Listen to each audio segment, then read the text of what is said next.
Hello everyone, आज मी इथे बनवत आहे डाळ. ही डाळ तुमच्या मुलांच्या मानसिक व शारीरिक ग्रोथसाठी, त्यांची इम्युनिटी बूस्ट करण्यासाठी खूप महत्त्वाची आहे. काय नाही, फक्त कढईमध्ये 1 पळी तेल, त्यामध्ये घेते जिरे आणि फक्त दोन लसूणच्या पाकळ्या. आता जिरं तळतळल्यावर यामध्ये टाकूया भाज्या. तुम्हाला ज्या भाज्या आवडत असतील त्या तुम्ही यामध्ये टाकू शकतात. मी घेतले इथे गाजर, टोमॅटो आणि मेन इन्ग्रेडियंट जे की आहे शेवगा.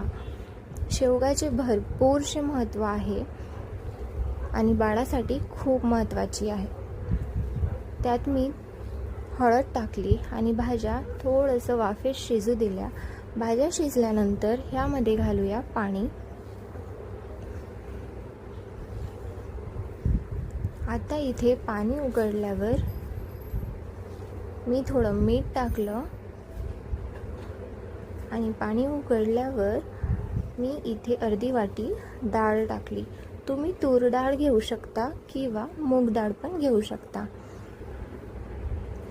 आता 2 ते 3 शिट्टी होईपर्यंत ही डाळ मस्त शिजू द्या आणि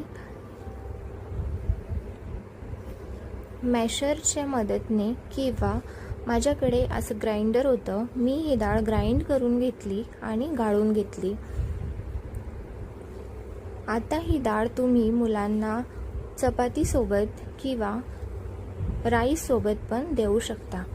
ही डाळ तुमच्या मुलांच्या शारीरिक व मानसिक ग्रोथसाठी खूप महत्त्वाची असते, कारण याच्यामध्ये आहे शेवगाची शेंग.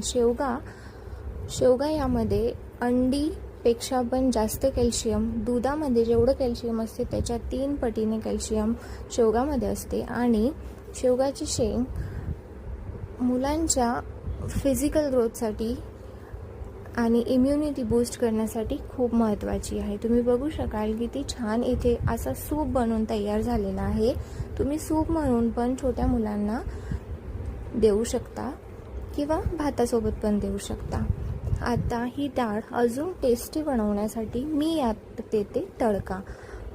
मी एका पॅनमध्ये तूप गरम केलं. तुपामध्ये टाकलं थोडीशी जिरे आणि मोहरी. जिरे मोहरी छान तडतडल्यानंतर त्यामध्ये घातले कढीपत्ता. आता हा तडका मी टाकते आमच्या डाळमध्ये आणि इट्स रेडी. तुम्ही तुमच्या छोट्या मुलांना देऊन बघा, ते खूप आवडीने ही डाळ खातात. रेसिपी आवडली असेल तर लाईक करा, शेअर करा, सबस्क्राईब करा. Thank you so much.